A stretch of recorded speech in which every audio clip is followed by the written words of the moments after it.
Has anyone in this room seen the 1995 film 4 Rooms? Is there a single?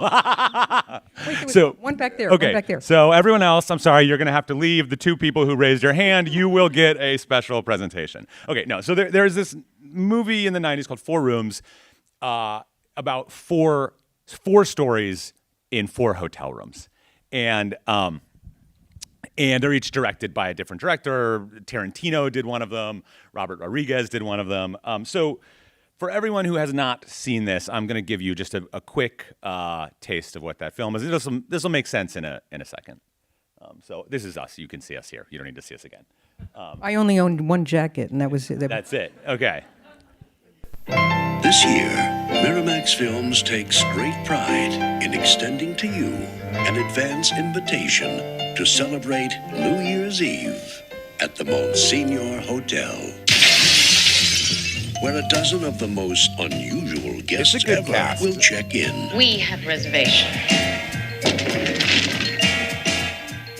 And a lone bellhop named Dead. on his first day on the job All you have to do is hold the fort, and the night's cake. Okay. is in for the night of his life. All right. So in this scenario, we are doing 4 rooms, but 4 locations from one hotel here in Boston, spread across history. They each end up shaping what is to come in Boston, in our country, in really interesting, radical ways. I'm going to be Ted, your bellhop. Our hotel is not the Monsignor, but one closer to home, which you may have heard of. I did my best to recreate that. The Omni Parker House Hotel. And today with me as our Tarantino and our Rodriguez is Susan Wilson, the house historian at the Omni Parker House Hotel, among many other things. So, Susan, thank you for being here today. Thanks for inviting me. Okay, so Omni Parker House Hotel on 60 School Street, Boston, longest continually operating hotel in America, opened on October. Yeah, not just in Boston, but in America. In America. Opened October 8th, 1855. Yes. And is the continuously thing because even as they did renovations, they just like kept one room open? Precisely. Nice. But it was actually between 1925 and 27, as they were rebuilding, they kept 80 rooms open. Okay. And they heard the jackhammers the whole time. But there, yes. But they didn't close, damn it. That's right. So this is an incredible location in American history, and many threads come through this. So we are going to do our 4 rooms at the Omni Parker House Hotel. So the year that we're starting in, room 1, is 1865. So only a decade after this hotel has opened. And room 1, the man practicing pistols in the alley, April 6, 1865. And this is, as you can see, historical horror in the style of Tarantino. So, exterior. A small alley besides the Omni Parker House Hotel. The alley is a shooting gallery named Floyd and Edwards. The street is slick with rain, and people are talking excitedly in the streets because the Civil War looks to be ending any day now. The streets are already draped in bunting. In just a few days, fireworks will be bursting over Boston. Orators like Frederick Douglass will pack Faneuil Hall, and standing there in a pool of shadow besides the Omni Parker House Hotel, a lone figure lurks. Also, I want to warn you that all 4 of these stories are basically going to be setups of some version of, and you will never believe who that boy grew up to be. And so when I ask who this person is and Susan answers, I need everyone to gasp. I need everyone to go, like that. So that's how it's so good. Every response, we will all gasp together in surprise and shock. Okay, so very good. So back to the alleyway, exterior alleyway. This young man adjusts the brim of his slouch hat low over his eyes and slinks away from the merriment. He rounds a corner into the narrow alley besides the Parker House to practice his shooting. In the Floyd and Edwards Gallery, in an alleyway known as Chapman Place, guests of the hotel can practice their pistols. But this handsome young man begins performing odd feats of dexterity. He's practicing shooting backwards underneath his leg. He seems to be preparing for something. So, Susan, Everyone ready to gasp? Who was this mysterious figure in the alleyway? The figure was John Wilkes Booth. Here's in the alleyway. Yeah, okay. John Wilkes Booth, the dastardly John Wilkes Booth. Okay, so what was John Wilkes Booth doing in Boston and doing in this alleyway next to the hotel? Okay, so John Wilkes Booth was one of three brothers who were actors, all named Booth. That would make sense if they were brothers. Anyway, so his brother Edwin Booth actually made a name for himself in Boston, was very, very popular. The three Booth brothers who were actors, basically Edwin did New England or the Northeast. John Wilkes was an actor largely in the South, and their other brother, Junius Brutus Booth Jr., was mostly in the Midwest. And they all periodically worked together, and even a year before, John Wilkes Booth had done some performing in Boston. And at this time, his brother Edwin was in a play, and John Wilkes was staying at the Parker House, and which at the time was just called the Parker House, because it's now owned by Omni, or has been for 3 decades. Anyway, so he was visiting his brother, was probably seeing a play, was visiting friends, because a lot of people knew him. He was really popular. John Wilkes was considered, he was very handsome. He was known for, unlike Edwin, he was known for sword play and dashing roles and his gorgeous wavy hair. Edwin was a much more serious actor. He was a tragedian. Is that how you pronounce it? Tragedian, yes. Yeah, sounds right. So if Edwin were on Masterpiece Theater, John Wilkes would have been on the soaps. Yes. Okay. Yes. See. And he was like an action. Oh, totally hero, action. basically. Yeah. And so the thing is, the reason the papers noticed this about his shooting in the alley, it was very common at that time. If you were going in a coach, a stagecoach, or a horse-drawn anything from town to town, you might get attacked. And so many gentlemen, if not most, carried pistols with them in order to be safe. And therefore, most hotels had in their basements or nearby a shooting gallery where you could practice. Yeah. So that's what he was doing. It was no big deal. Everyone knew him and went, oh, there's the handsome John Wilkes.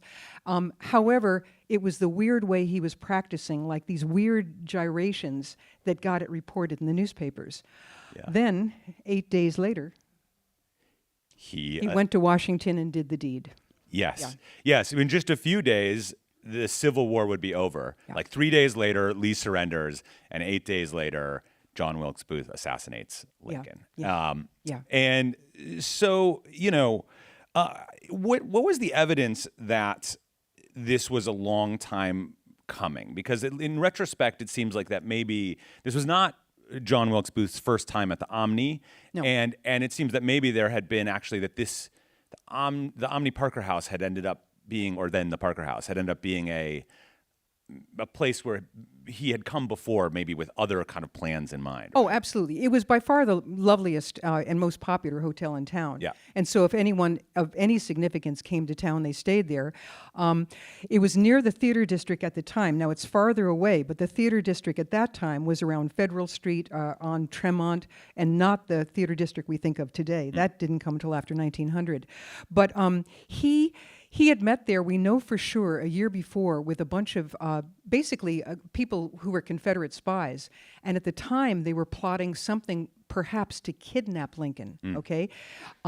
This idea of actually assassinating Lincoln, nobody had a clue. His brother Edwin didn't have a clue. They knew that they disagreed. Like Edwin was a very strong Unionist, and the first time he ever voted in his life was for Lincoln.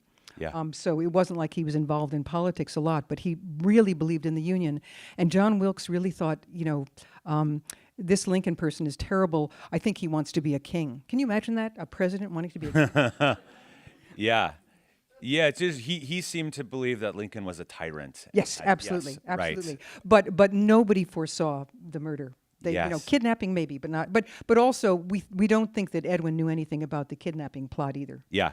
Yeah, and there's a kind of extreme juxtaposition here because the city is actually starting to celebrate the end of the Civil War already at this point. Absolutely. And then there's this handsome actor practicing strain. I think we don't appreciate this part of the story, which is like that he was already famous before he did. We all know him as being famous for this assassination. Right. But that it would be as if like, I don't know, I'm trying to think of a kind of like Vin Diesel assassinated the president or something. You'd be like, what? Like this is it has a strangeness to it that I think does. is like we've It does. lost a little bit over. But chances are we wouldn't remember him if he hadn't done the deed.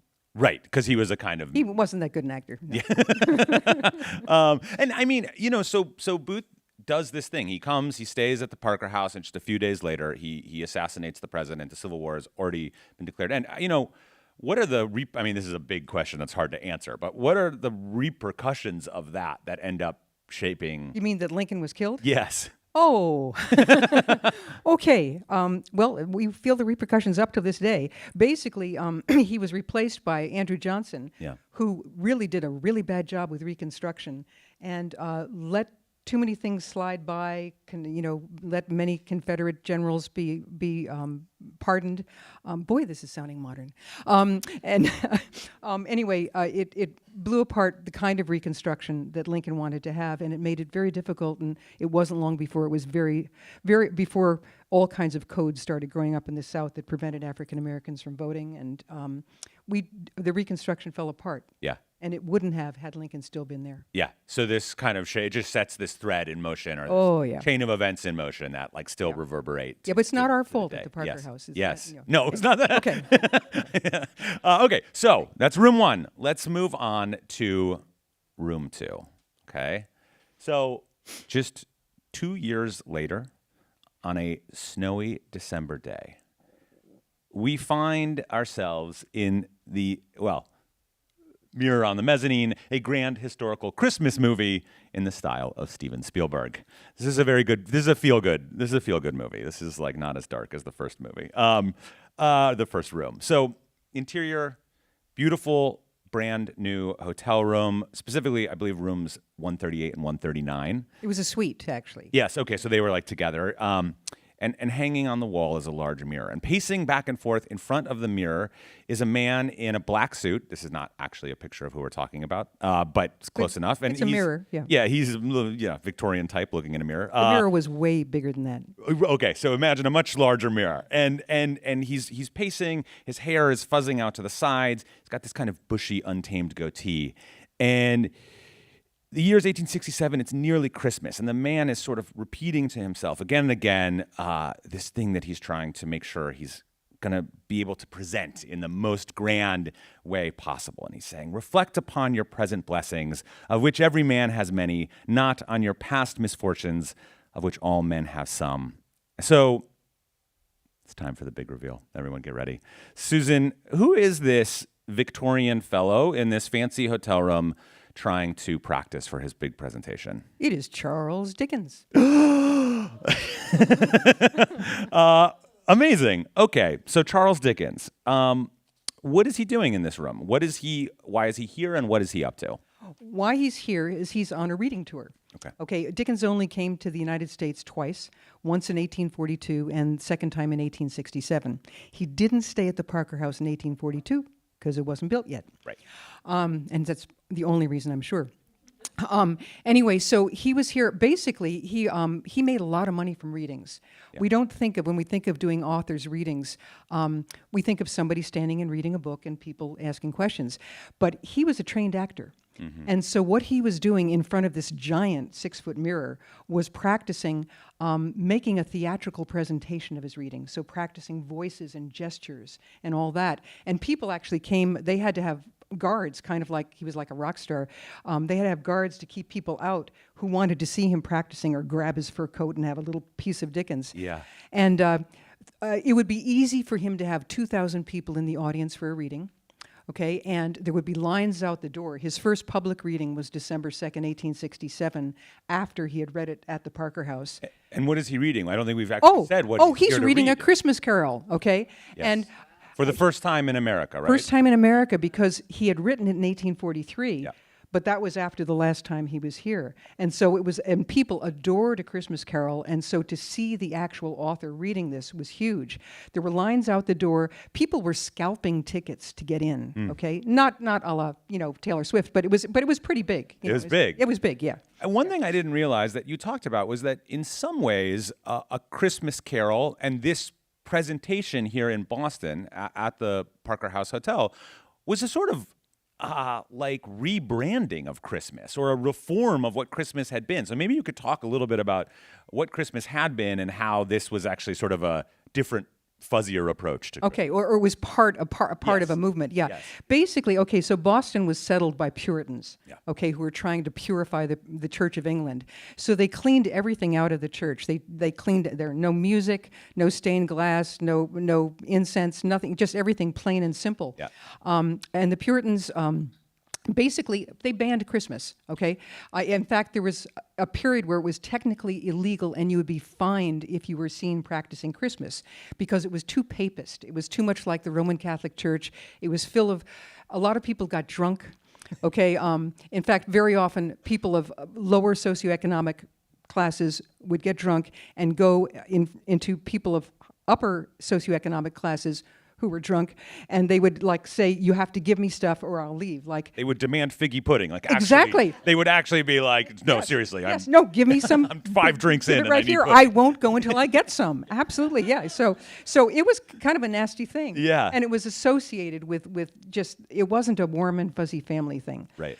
And it was basically. Christmas started growing up again in the South first, but it wasn't until like the middle of the 19th century that it began emerging in the Boston area again. It took us that long to get out of puritanical times. And so little tiny things like people saw pictures of Queen Victoria with a Christmas tree because her husband was German, and they saw it in the local papers and they went, oh, maybe we'll have a Christmas tree. Right. And little by little, it was starting to come back. But the Christmas Carol, with this whole idea of family and redemption and being good and loving and giving things. This was kind of like the capstone of that. And even the kind of like the class consciousness of that story sort of gets at some of the Absolutely. problems of like Christmas previously. Like, no, we're all going to kind of like... We can do it together. Yes, Yeah. we can do it together. Exactly. So this really put the cherry on the cake or whatever. And who is... Dickens here to present this to, because there's a specific kind of group of people that he's going to perform this for at the hotel. Right. One of the reasons he decided to stay at the Parker House was very shortly after the Parker House was opened in 1855, a group of local guys who had day jobs but liked to write in their spare time started meeting as called the Saturday Club, and among the members were Longfellow, Emerson, Holmes, Whittier, Hawthorne. These are names perhaps you've heard of. Yeah.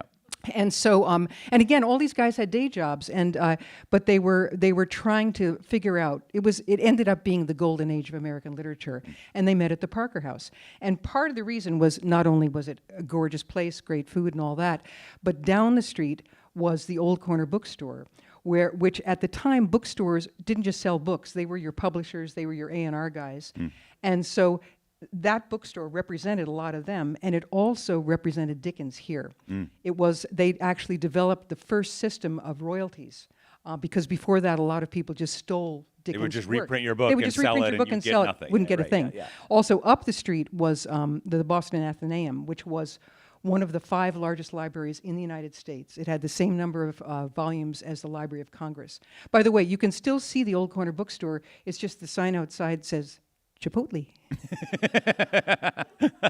A great literary location of our But times. it's the actual building, yes. Yes. Yeah.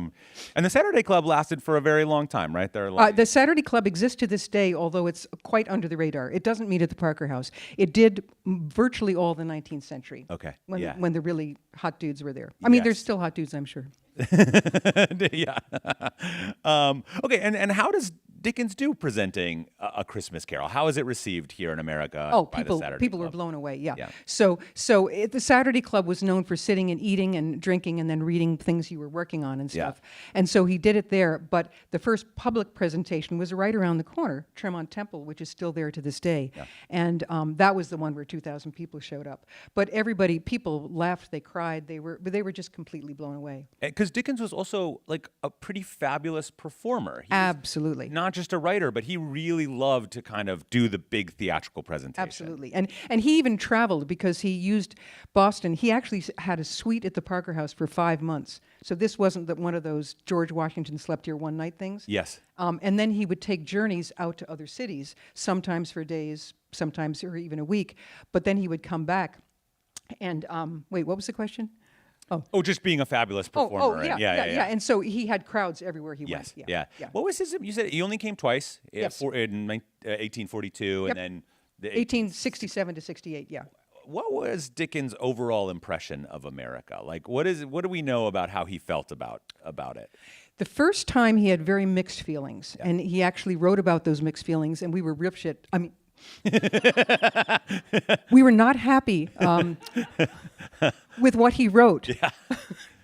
Sorry. Because he described it in He was like, this place used words is like that, yes. not good. Yeah. No, he actually, one of his least favorite things in 1842 was he went south and he saw slavery. Yeah. And he thought that was just awful. Yeah. But one of his favorite things was he went up to Lowell and saw the Lowell Mill girls working in extraordinary, wonderful conditions. At the time, it was true. And of course, he spent much of his life writing about the horrendous factory conditions in Britain. Yeah. So he was quite taken by that, and really loved the Lowell Mill girls, the way that they were kept. They had finite number of hours. They had beautiful places to stay. They were safe. They even had their own publications. They had a magazine called The Lowell Offering, and the girls went to lectures. They met famous people. They met Dickens when he came up there. They left. When he left, they gave him a pile of all the Lowell offerings that they had made so far, and we know he said that he read them all.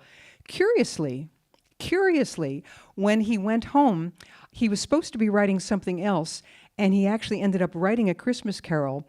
And we know now, because of some research done by a BU professor, Natalie McKnight, that many of the stories included stories of ghosts from the past and people revisiting the past, and some things that repeated in A Christmas Carol, and that was from the Lowell girls. So I forgot to tell you about that. Inspires the Christmas Carol maybe in certain ways, and he comes back over 20 years later and actually performs it here. At least inspires, yes. Yes. Yeah. That's very good. Okay, so that's our second kind of thread of history: the reform of Christmas, Dickens' view of industrializing America. Okay, on to room 3, maybe my favorite room actually. So room 3, the cracked table in the bake shop, winter of 1912, quirky rom-com in the style of Wes Anderson. Okay, so interior, Parker House Hotel bake shop, dawn. Winter of 1912. The kitchen is a hive of early morning activity. It's depicted in whimsical Wes Anderson-style detail. Copper pots hang in perfect rows. Chefs in crisp white uniforms move in choreographed precision, like characters on a tiny stage. At the center of it stands our hero of this room, a young Vietnamese baker in his early 20s, looking at the camera as he stands at this marble baking table, well used with a visible crack running along an edge. Flour floats through the air as sunbeams come across the windows. He's kneading dough for Parker House rolls. I made this part up. Across from him, an older French pastry chef, Pierre, fusses over a tray of unbaked Boston cream pies. He says, "Mon ami, are you dreaming again? The dough she will not knead herself." After work, exterior in the Boston streets, after work, our baker wanders the city, a Parker roll in hand, looking at statues of figures of the Revolution. Okay. Everyone, Susan can tell us all the things that are wrong there. Okay, everyone ready to gasp?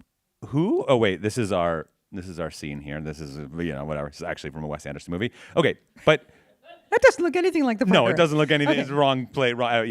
But who was that young baker? Ho Chi Minh. Ho Chi Minh, baker at the Parker House Hotel in 1912. And actually, okay, I'm very excited about this part. Hang on, you start talking about the Parker rolls, because there's a fun side story here. Sure. Okay. So raise your hand if you've. Oh, am I allowed to interact? Yes. Okay. Raise your hand if you've had a Parker House roll. Okay. I have Parker House rolls here. We have them for everybody. Fresh baked at the hotel this morning.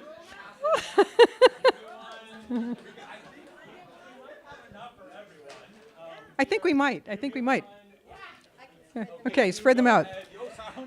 So, as wonderful as Parker House rolls are, they are light, they are fluffy, Every second ingredient is butter. And they are very popular, but nowadays there are lots of light and fluffy things that you can eat. However, given when these first appeared, which was in the late 1860s and 1870s, it was a big deal because colonial and early American bread, well, you know how artisanal bread today is like hard on the outside, then soft inside? Well, colonial and early American bread was hard on the outside and hard on the inside. And there are confirmed cases. Is there a roll here? Yo, actually, maybe Yeah. when someone comes Could around, I have a roll? Yes, Okay. we need a prop roll. And we need a prep roll.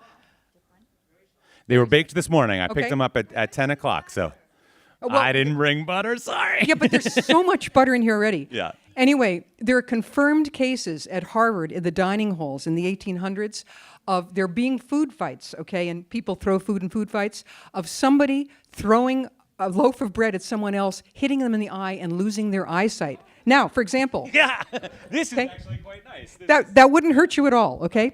So it was a giant thing. These were like a revolution. A revolution in eye injury Yes, alone. in soft bread Yes. and non-dangerous food Absolutely. fight experience. Absolutely. Okay. So in 1912, Ho Chi Minh would have been baking a Boston cream pie.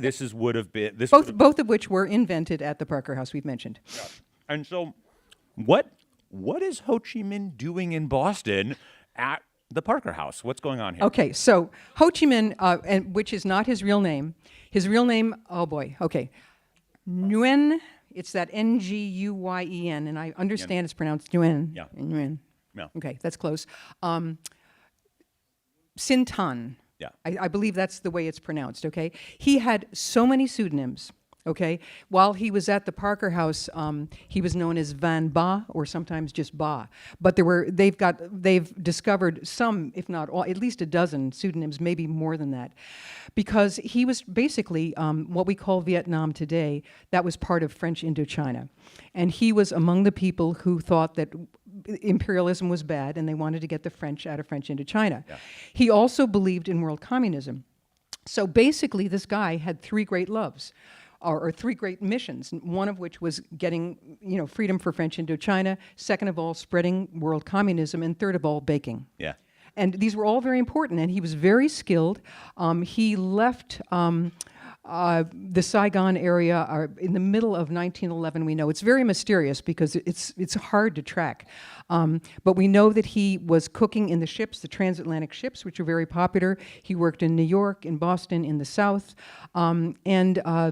It was something like some postcard that was written back trying to send money back to some friends in the old country that was the clue that began the investigation and figuring out where he was, because it was so hard to track. Yeah. But they were always after him because of the trouble he was creating, which was a wonderful thing, He was already on the run from Oh, the he was French, already right? on the run, but you have to make a living while you're doing that. And later on, he studied with Escoffier at the Carlton in London, so he was a serious baker. Yeah. He's really good. Yeah, and he came to the U.S. not just being on the run, but he also had some kind of political aims or goals potentially here in Boston and in America, yeah? Right. He was interested in the underdog everywhere. And we know when he came here, he was here in 1912. That was a huge, first of all, he thought that maybe Marcus Garvey was going to be here, who was huge in the Pan-African movement, and he wanted to connect with him. He was already gone. I think he had gone to Jamaica by that time. But in Boston at that time, he lived in a neighborhood that was mostly African American and Jewish, new immigrants. He was interested in exploring and finding out about anti-Semitism, about African American efforts, which eventually became the NAACP and other efforts like that. Women's suffrage was huge at the time. Unions were developing and there were strikes, and all of this fed into things that he cared about. So he wanted to intersect with all of this. And the year he was here was huge. I mean, 1912, there were so many new things. Apparently, he loved kids a lot. The Children's Museum opened that year. Fenway Park opened that year. I think the Boston Fish Pier opened. All kinds. The Children's Museum, something. What else? I forget. But a lot of stuff was happening that he would intersect with. Now, I know that you think that when he came here, he got interested in the American Revolution. Well, I have a reason to believe this. Okay, but I so think- why do you think that? Well, he opens when he writes the Vietnamese Revolution. He Right. opens with a quote from our Declaration of Independence. Okay. And he later contacts many different presidents, essentially saying, I am doing what you did. I am Right. trying to throw off the yoke of this, colonizing oppression. And can't you see in me a reflection of yourself? Right. And I'm basically saying we don't necessarily have to be enemies. This could be, there could be understanding between us. Right. So this is why I think there's some, at least maybe it came later, maybe it came after the Boston period, but there's Well, some. no, he definitely did that later on. Yeah. But a lot of those guys that he contacted were in the 1930s, 40s, 50s. That's right. I mean, even That's Kennedy right. in the 60s. Yes, that's right. Yeah. So I don't have any. Again, it's so no evidence It's of so this. there's no evidence. And the thing is, he couldn't have walked on the Freedom Trail. Didn't exist yet. Not till 1951. So Right. we're off, by 4 decades. Right, Yeah. right, Okay. right. Just checking. Yes, no, it's yes. My vision of him like looking up at a statue of I don't know, Sam Adams. Yes, probably not quite right, but You may be right, but there's so little known. yes, Yeah. yes. So okay, so what is his work environment at the Parker House like? Besides being a baker, what is kind of the scene there? Who's he working with? Who are his coworkers in the space?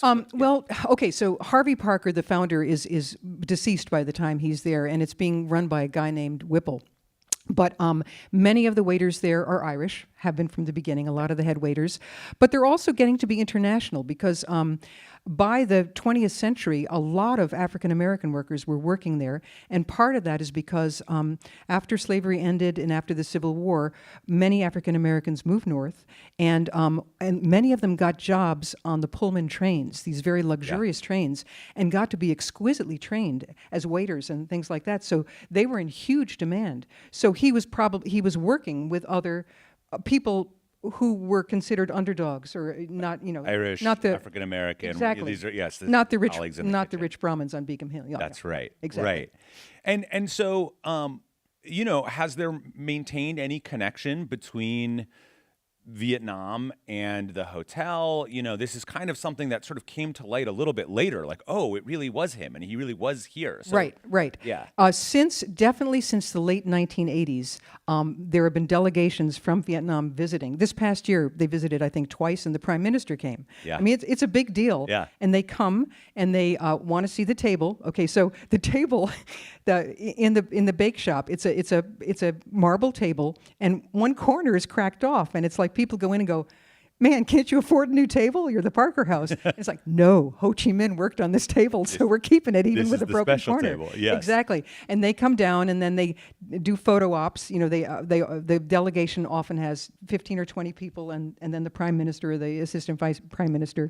And they talk with our GM and bring us gifts. The last time they brought us a huge portrait of Ho Chi Minh. It's like, we're still looking for a place. Talk to me if you want a giant picture of Ho Chi Minh. We just can't find a place for it. But it's lovely. But they always bring gifts. Yeah. They always bring gifts. Instant Vietnamese coffee, vases, all that kind of stuff. So, two of the people who were largely responsible for us becoming close friends were John McCain and John Kerry. Oh, is that right? Yes, and so they worked for a long time together back when.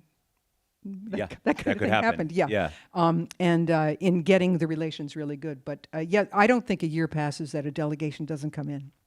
I love that. This Yeah. story was the thing that really clinched this for me because I was like, what are you talking about? Like the idea of Ho Chi Minh in the bakery, baking Boston cream pies, and then like wandering the streets and trying to meet other people Radicals, with radical politics. Like it's just, I love it. Okay. But I want to leave time for questions. So we're going to move on to All right. room number 4. The boy on the bar table. Susan tells me it's technically not a bar, but I said, do they serve drinks? They do serve drinks, so it's close. He likes alliteration. I do like alliteration. So the boy on the bar table, February 11th, 1923, Irish political drama in the style of Martin Scorsese. So, exterior. It's evening in Boston, and a young boy stands outside the press room of the Parker House Hotel. It is his grandfather's birthday, and he stands there holding a balloon. The boy's that probably isn't true. The boy's grandfather is a big deal. The boy's grandfather is the former mayor of Boston and represents this continually growing power of the Irish in Boston politics. Though no Irish need apply signs may still be hanging around town, the boy's grandfather won control of the whole town, becoming the first American-born Irish Catholic to be elected mayor in not just Boston, but all of America.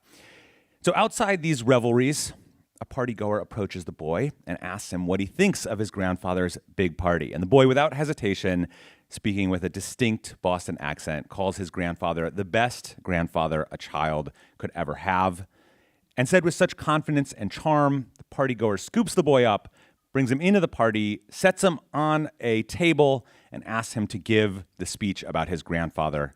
Again, it would be the first of many, many very famous speeches. I bet you guys have some guesses about who this is. So we're still going to gasp. Susan, this is the fake photo. It's not him.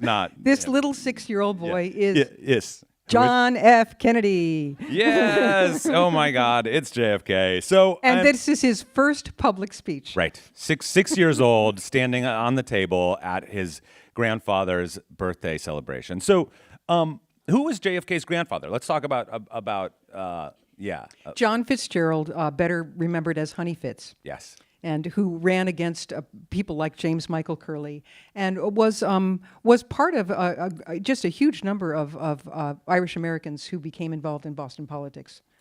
And we talked a little bit about this when we talked before, but how did that happen? Because obviously there was this resistance to, there was this bias against the Irish all over the place. How were they able to move into politics sort of effectively here? Okay. Well, there's a lot of theories about that. I mean, his great grandfather came here in 1849, and the 1840s was the beginning of the potato famine and other economic woes in Ireland. So many Irish came here.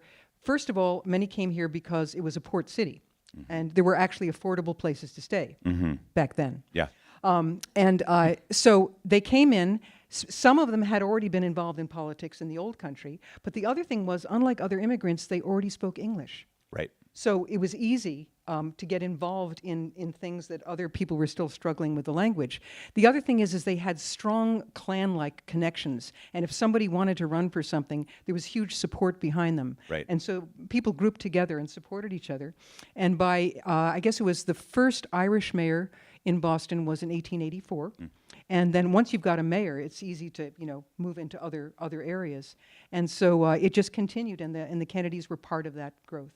Yes, and what was the relationship between the Parker House and the Irish? Because I think it's interesting. There was sort of a deep relationship there. Absolutely. When Harvey Parker founded this, and Harvey was of English ancestry, but they came over like in the early 1600s, his family. He demanded, because he thought the Irish were, they were just great people, and he loved them. So from the beginning, he hired Irish people to work there. And even as the demographics changed of people working there, he often made the head waiters or the heads of each department an Irish gentleman from Boston. Yeah. So he really loved that. So it happened from the beginning. It also seems like the Parker House was quite the political hotspot generally. Like, why was it? Why did it become this kind of focus of political activity? Well, it was very much like the literary thing. Okay, so the literary thing, we have the Old Corner Bookstore down the street, and we have, at the Athenaeum up the street. So these people are already walking up and down. The same thing with politics. Diagonally across the street is Old City Hall. Yeah. Okay, so that's where the mayors were. Okay. Yeah. That was when City Hall was a pretty building. Yeah. And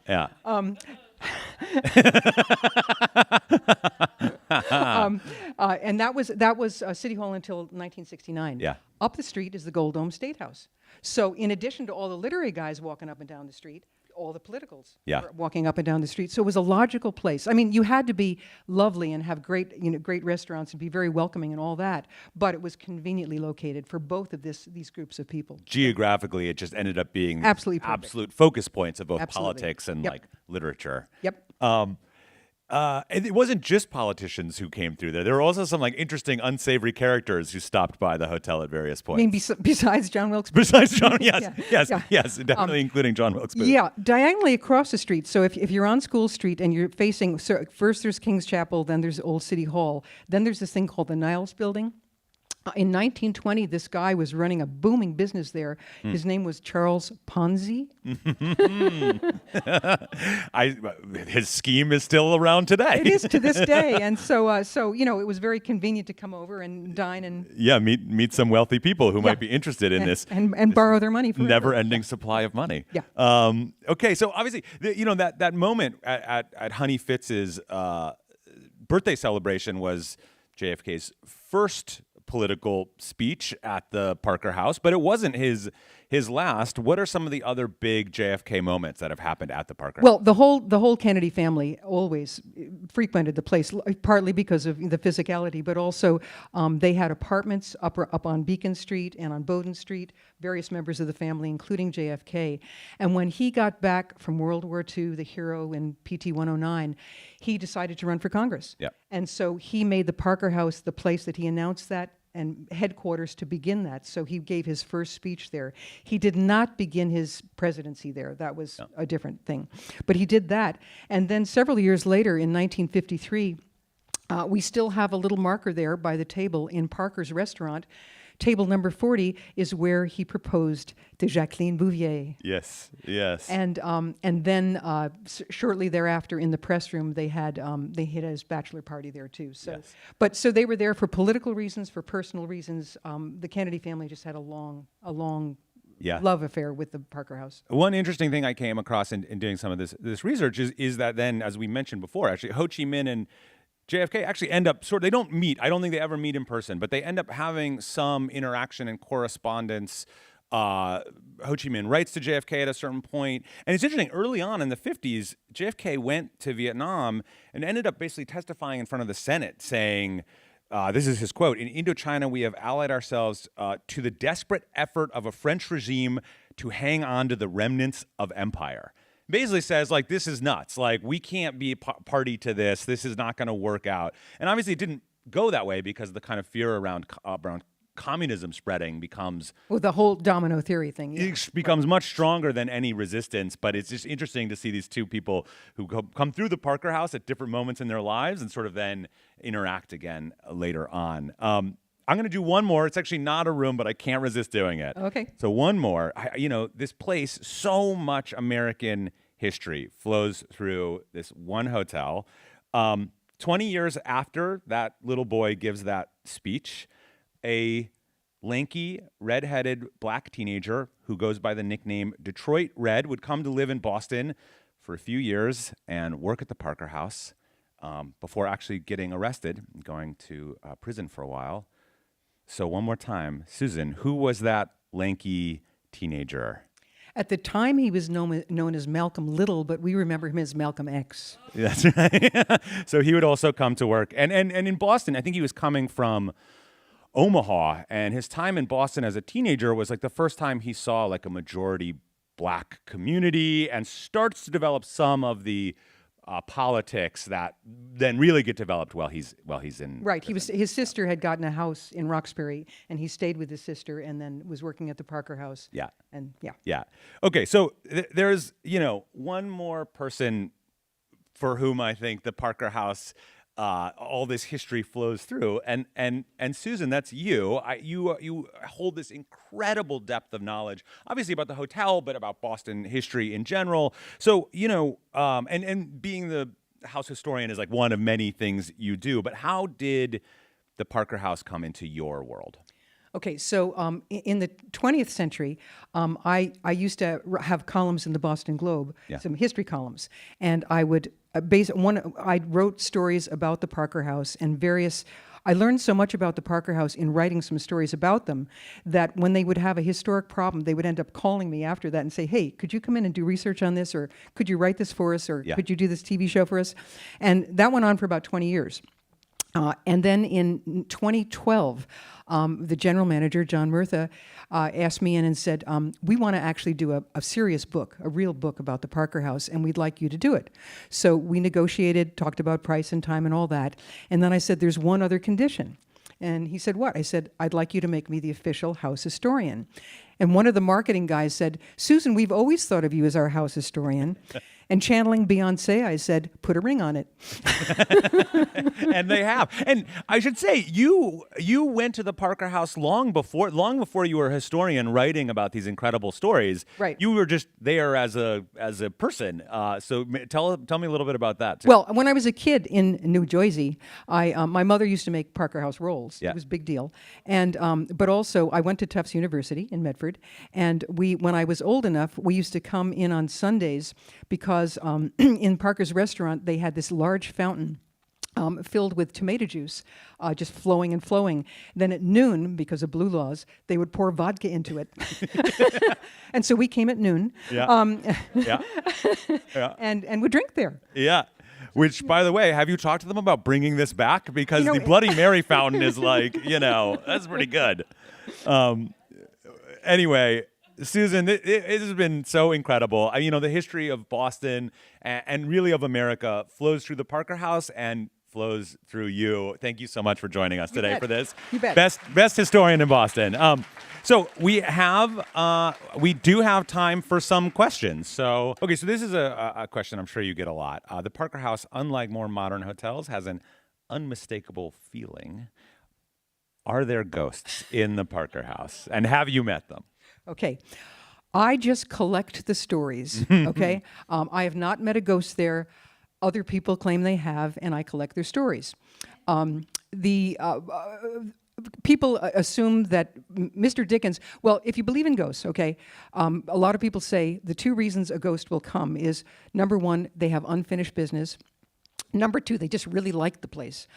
We don't think Dickens had unfinished business. However, he really, really loved the Parker House. He loved Boston. He loved Harvey Parker. And he was staying on the third floor. Now, periodically, the number one elevator, there's a battery of 4 elevators, 1, 2, 3, 4. The number one elevator gets called to the third floor, but there's nobody there. And this sometimes happens twice in a week. Sometimes doesn't happen for 2 years. I was giving a tour about a year ago. It happened. I got called there and nobody was there. The rumor is that Mr. Dickens, who cannot be seen, is calling us up to invite us to be there. So that's one story. Friendly ghosts. Friendly ghosts. Sure. All the ghost stories are friendly. Okay. Mostly. But after he left, Charlotte Cushman, who was one of the most famous actresses in 19th century America, lived in the Dickens suite. And people used to, in the 19th century, live in hotels. Actually, they do again, don't they? Yeah. People live in hotels. Anyway, so she was living in the room, and she actually died in the room. Nothing bad, it's just that she got old and died and happened to be in the room. Yeah. And so some people think that it's actually Charlotte inviting people up to the third floor. But that's one of many stories, many stories. Every ghost book, every ghost TV, radio show, podcast has come to the Parker House to explore the ghosts. And they're lovely stories. Yes. But like I said, I just collect the stories. Yes. I've not had an encounter. I mean, I kind of love ghost stories. They're always a side door into history, sort of you get the hook of the spooky, and then you end up just being like very interested in you're like, oh, Yep. Here's an easy question for me to answer when you're looking for stories to dig into for Atlas Obscura. What elements are needed? I mean, you can kind of see it right here. I want to place a real location in the world where you can sort of pinpoint it and that has deep, interesting narrative arcs to the story to tell. And then we're often looking for a source, someone who can tell us about that place, tell us about those stories, who is fun and great at talking about them and kind of can bring people along in that journey. And I think I sort of stumbled across this. I was thinking about, what do I want to do? And I came across, I think, first the Ho Chi Minh thing, which I was like, well, that's really fascinating. I didn't know that. And then slowly unpacked that there were just a million stories to tell. And I was like, I wonder if there's a historian who can help. And then I found you and I thought, well, this is going to work. And so here we are. That is an easy one. Are there other celebrities who have stayed at the Parker or well-known historical figures? I'm sure the list is. Lord, yes. Do you have the book that I gave you? Yeah, it's in the green room. Oh, it's in the green room. Okay. I have a book out which you can purchase if you'd like in the store on School Street. They have my history of the Parker House, which is called Heaven by Hotel Standards. That actually is a quote from Mark Twain, who stayed at the Parker House. But first of all these famous literary people that we talked about, people from around the world. When Sarah Bernhardt, the famous actress, 19th century French actress, came, she actually came and stayed at the Parker House because everyone said, when you come to America, you stay there. She was actually turned away once because she liked to travel with a menagerie of her pets. Mm-hmm. And when she came in with Toto the snake, a python, they said, really, we can't do this. Okay, snake is too far. Exactly. On the other hand, Jacques Offenbach, the famous, who wrote operettas and was very famous, and came to America because he thought he could go on tour and, make a lot of money because Europeans could make a lot of money touring here. He came and was in Parker's restaurant, and all he had written all his life was operettas. And so if opera is here, operettas were considered here. And he started eating a Parker House roll and singing out loud in the restaurant, Parker House rolls, How I Love You. The theme that he was singing became the foundation of Les Contes Hoffmann, the Tales of Hoffmann, which was his one and only opera, inspired by Parker House rolls. By these rolls you had today. Those rolls inspired operas. So, okay, this is the very last question. But also, even Ben Affleck and Matt Damon, when they did their City on a Hill series, they did the pilot at the Parker House in The Last Hurrah. But there's zillions of people.